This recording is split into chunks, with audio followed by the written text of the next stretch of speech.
Hey friend, I told you there are so many ways of implementing dynamic component in Blazor application, but you did not believe me. Whoa, sorry, I did not introduce myself.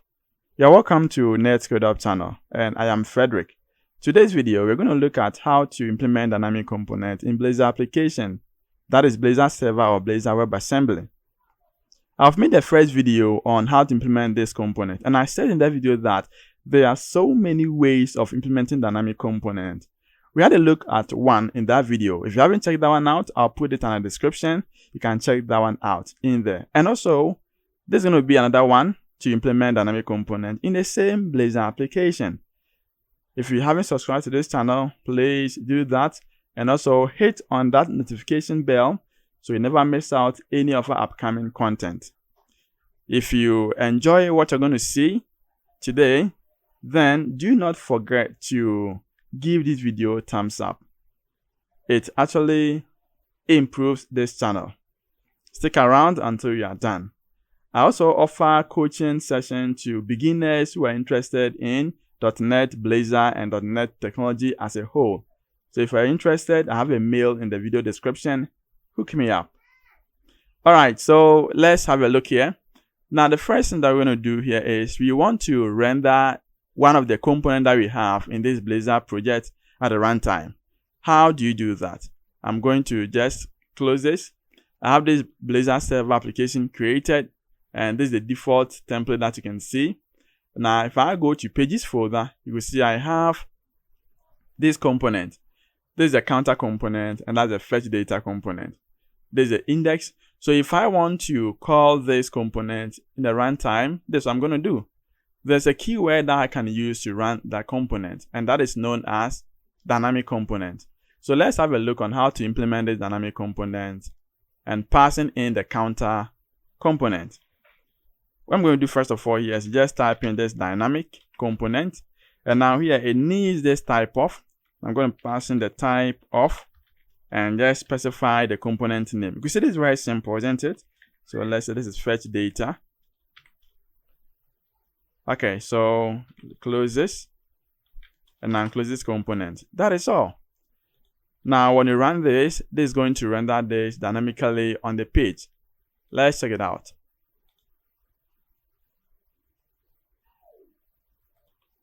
That is it. So you can see we are in the home page, but we can see the weather forecast component, and that is the reason why we are seeing this here. It is because of this dynamic component. Now this component renders this dynamically when the page loads or when the page renders. Okay, now the question is, can we pass parameters to this dynamic component? That's the fetch data, this component.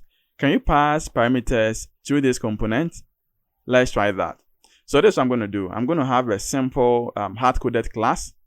Then we're going to provide values to this class. And the name of this class I'm going to use here is actually product. So let's create a product class in application. So we're going to populate a product and now pass in the product to this component, as a fetch data or any other component that we're going to create. Now right click on this project. Let's add a new class to this. And I'm going to say this is product.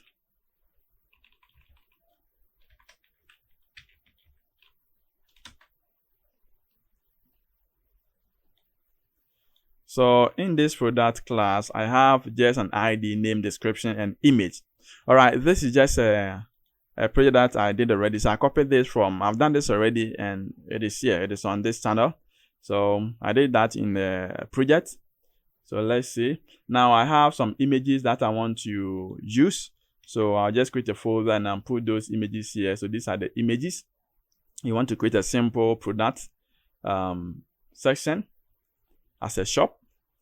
Now we have our class, we have our images. What we can do here is to populate the model, that's a class. So when we go to this index, we can just create a list of product in the code section. So that is the index. Now down here, let's have this code section. Then you can see we are creating a list of products. When the page initializes, we want to call this method in here. So when page is created, call this method as a load product. And now let's create this load product. So to create that, I can just grab this. Then in here, let's just paste this here. Now this is what we are doing. We are just populating the list of products. And let me just remove this because you don't need it for now.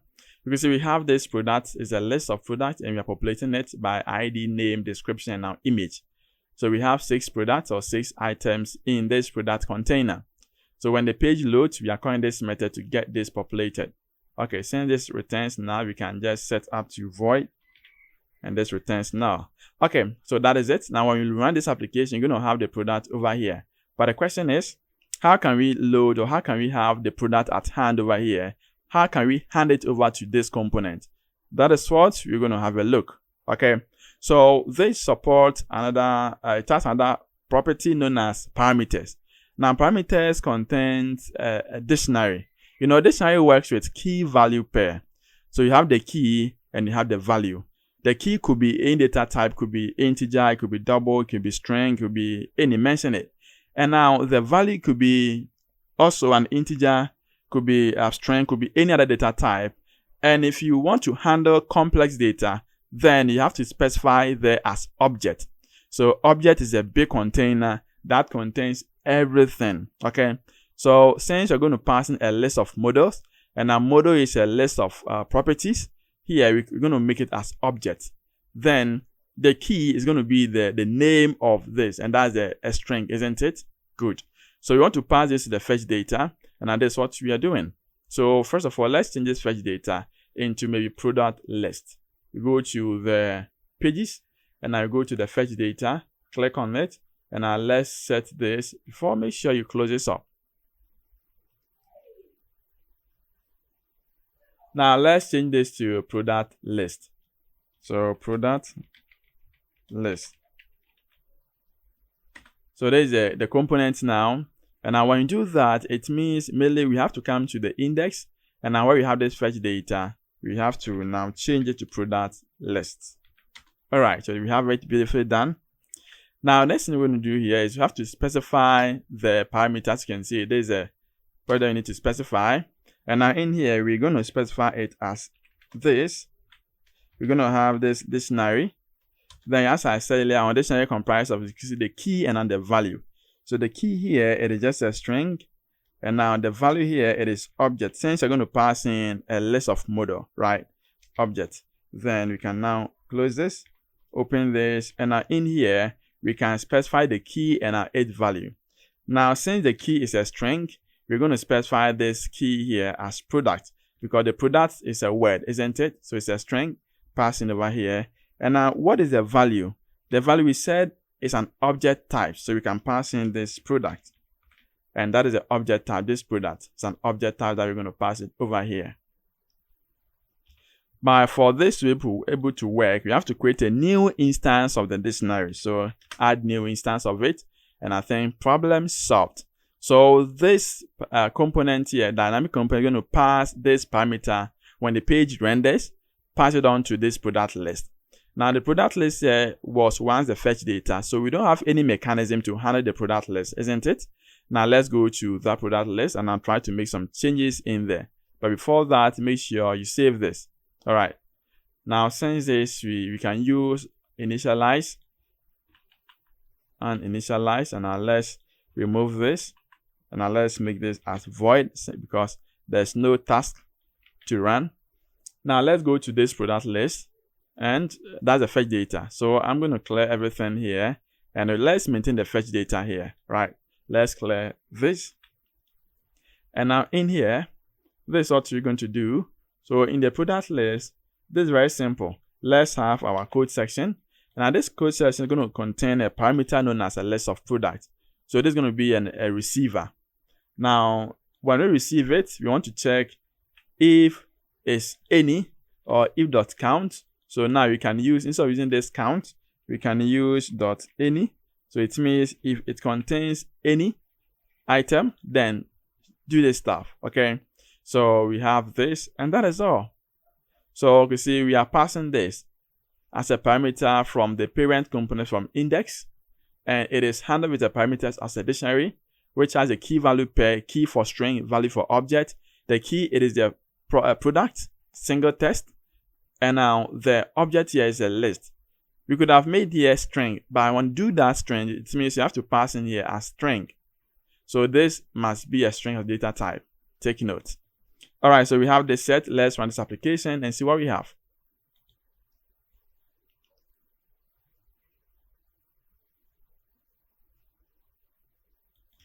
Beautifully. So you can see that we have this component rendered and we have it over here, but the arrangement isn't good at all, isn't it? So let's do some little formatting, and that's all. So we're going to put this in a container and in a row, and that is it. So when we refresh this again, let's see now the changes that's going to happen here soon. That's right. We have it in a column stack, and that is fine. So you can see we have this. I hope you remember you've seen these images before in recent projects, isn't it? Yeah, that is where I copied it from. So I'm not creating any new project. It is a already made one, okay? All right, so that is it. We have it set over here. Now, this is just a communication from a parent to a chat component. I've done a communication between components, and this is also communication. But this time around, we are using a dynamic component. And what it's going to do here is when the page runs, then the dynamic component is going to also run it as well. So this dynamic component is going to run after the page has initialized, okay? But the normal ones here, it initializes accordingly with the page as well. Okay, now we've done parent-chat communication. What of chat to parent communication? This component that you see here, it is coming from the chat. The interface that you see over here, it is from the parent. Can we have a button inside the chat, and that button can be clicked and it gets data communicated sent to this parent and maybe displayed on top of the parent section over here? Can we do that? Yes, we can. Maybe what has come into your mind here is by using event callback. Yes, but trust me, event callback is not going to work. The reason is the parameter here supports the dictionary type, and it will not allow you to pass in an event callback method or a function. So what we can do here is we can use an action. After implementing the action, then we initialize state as change. Maybe you'll be asking yourself, why using function? What is function? What is event callback? They are almost the same, just that event callback has state as change. It automatically re-renders the application when you call or invoke that. Actions do not. So anytime that you call an action, you need to invoke or you need to re-render the page again. And that's the reason why you have to add in state has changed. Let's have a look. But before we do that, the next thing we're going to do here is let's create a state which is going to handle this all over. So the state is going to handle the product list from the chat and going to handle it into the parent component, right? And we're going to invoke the action over there, so you can also transport the action in the form of this dictionary into the parent component. All right, so now we have this. I'm going to close this index and I'll include this product list and close this model. Now let's go to the solution. Let's create this product state. Right click on this. We're going to create a class known as product state. So this product state that we have, what we're going to do here is we're going to create just a single line. Okay, trust me, it's a single line and very simple. So you can see we have this an action and we're just passing in this as a parameter, and actions, they must be null. So you have to pass in this question mark to make it null. If not, you're going to have an issue with that. You want to skip that, so you better do it before issue pops up. So we have this action and we have this getter and setter. That's the only thing that we need. So this is a state. It's going to handle any section or any substitution over here. Now let's save this. And what we can do here is let's close this first. We create a new component. So I'm going to set, do you have any component here again? You have the index, you have this counter. So let's change this to a chat component. Okay, now we can make a copy of this. Let's make a duplicate and I'll change this to maybe parent component. Okay, Now this parent component, let's leave the route here as counter. Now the child component, we're going to remove everything from here. Okay. Now the next thing that we're going to do here is, once you have this app state created, let's go to the child component. And as we are in here, we are going to create a code section. We are going to also initialize something here. Now let's have a look. This is a code section for the child. It's going to accept a list of products, as you know already, because here we want to display the list of items as you saw in the recent UI. And from the list, we're going to loop to the list. As you know, we've seen this already. And now the little change that we are doing, or we've done here, is to add just a button. And now wire this button with an event. Very simple. You see? So we have a button known as add cart, and it is returning as a payload for product. See? Oh, come in. You can see this is a product. Okay. So here it means you're going to receive a product here, and that's a payload. So you have to pass in the same data type corresponding to the method parameter. Hope this is clear. Good job. Now we have this set. This is our method. The method must also be the same. Since it's a method, that's what you're going to pass into this function, because you're going to pass in a parameter. And here we are creating a cascading parameter. You know, I've spoken on communication, component communication. And that is first by using cascading value. Cascading value makes sure it passes the value from the ancestor component. If I say ancestor, that's the parent component to all children, sub-children, sub-sub-children, grandchildren, great-grandchildren, and etc. All right. So that's why we call it a descendant. So from ancestor parent component to children or descendant component. So any property or any value that you pass from the parent can be received by all children. The same thing applies if you create an event in the parent. You can subscribe this event in all the children component, and that's what we are doing here. We are creating this component state in the class section. We're going to invoke it or put it inside the parent component and surround it with the child component, so all the child or children components can subscribe to that event to return something to the parent. Now, I hope this is clear. Once you've understood this perfectly, let's see. We have this method, and as you can see, we are creating this cascading parameter for this product state. And remember that this product state contains just one property, and that's an action. Good.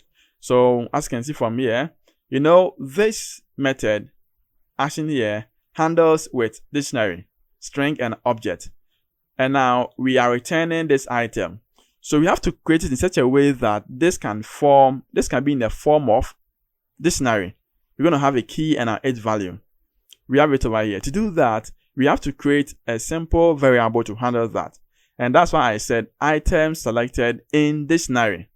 So as soon as you see this item, you make sure that it is in a dictionary which comprises of the key and the value. Now, what is a key? What is a value? You see, this is a data type. It needs a string and needs an object. So here we are passing in my cat item. The question is, where did I get this my cat item? Have you asked yourself that? And you know where it is coming from? Let's go to the parent component, and we have to create something over there to handle as my cat item. So before we come here, let's pause this.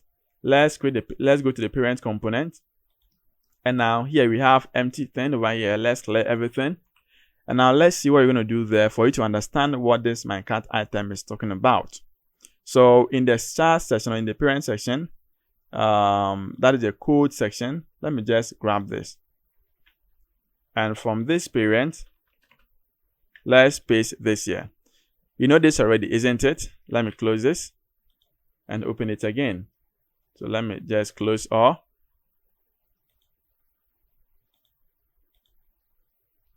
So you've seen this method already, so I can now just hide it. Okay, there's only one property set over here, but don't worry, we'll talk about that. Now take note, we are creating a new instance here of a product. Where is it? We are creating private static product. So this is supposed to be static. You can just remove this. Okay, so we are creating this private product, and the name here, it is my cart item. So this is going to receive the item. So what we're doing here, we're going to copy this my cart item name. We go back to the chart component, and now the type of this here, the property that I'm going to return here, it is what? My cart item. And now you pass in the object as a cart item. This here, it is a name for a property created which has the same data type of this my cart item. And now the reason why we are doing that is we are going to send this. So you can see we are calling this action with product. We are invoking it over here. And now when you invoke it, you can see we are invoking this. So it's going to return everything from here. It's going to return it to the parent component or anybody who's going to subscribe to this event. Now, when you do that, remember that the key has this, the dictionary has a key, my cart item. So you must have the same property, which has my cart item as a name, isn't it, to handle that? And the type of that property must be a list. Okay, or must be the same, not a list, must be the same state of this product as a model type or data type. Okay, so we are invoking it over here. And I make sure you put on this question mark to check if it is not null. Now, save this beautifully. Now, let's go to the parent component. So, when it comes here, we have to subscribe to that event. So, normally, when you create a normal component, what you can do here is, maybe you can just create a container and now pass on the component. And maybe the event, you can now associate the event here. But since this has a parameter and it needs a dictionary here, we can pass in that func in here. So what we're going to do here is, as soon as the page loads, we need to subscribe to this page event. So when the page is initialized, we could see we are subscribing to this event, right? So subscribe over here. And as soon as we subscribe to that, it means anything that happens from the state can also reflect in here. So we can do that by creating this product state. Create an instance of this. We have to initialize it over here. And check down here. We have my cart. So this returning, this chart component is returning this method. So as soon as we return that method, we are invoking it over here. So you see, product state.actionWeight is equal to, so this is a method that we are calling against it. So what is the definition for this method? That is this one. And you can see it is returning the dictionary of string and object. And it is card item in dictionary. So there's a dictionary here. And now when you check the dictionary of this, you can see from the chart component, that is it. My card item, string, and then product model or product data type. So after doing this in the parent component, then we are going to add, because we have a list of my cart items, which is static. And normally we are not saving to anywhere. It is just an in-memory. And we are adding here. Now, this is a cart item in dictionary. Remember that this here is a dictionary. And to get that, we have to extract the value. Currently, the value here, it is just 1. So we can use .first or default to get that. And when you have it, since in the dictionary form, we have to cast it to the product. So we can just have in the form of product. And we add it to this cart item. Then, here we have this cart quantity.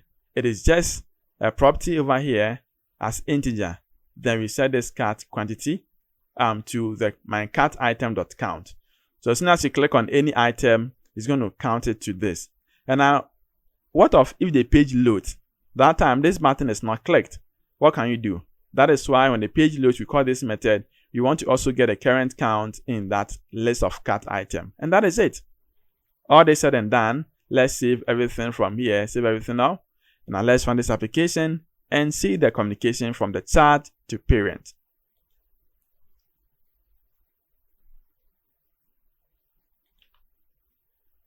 Alright, so it is loading and it has loaded. So here we have, there is a parent to chart. We have it set over here. You can see from here we have no button.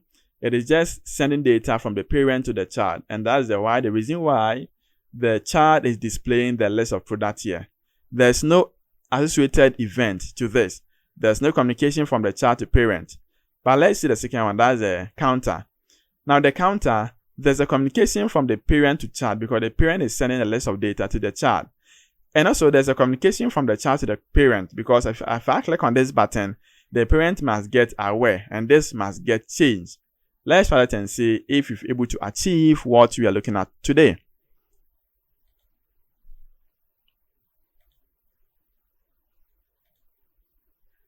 That's right. So we have it, and we're able to create a connection between the parent and the child, so they can communicate anyway.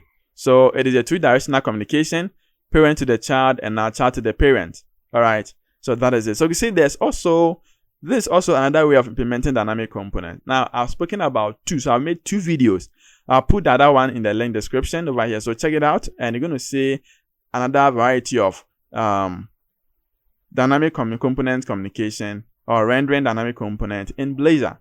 Thank you so much for watching this video. If you like what I'm doing, please don't forget my thumbs up. It's very important to me. And if you are interested in this, or if you're happy with this and want to buy me some coffee, hot one, yes, I'll have the link in the description, so you can also check it over there.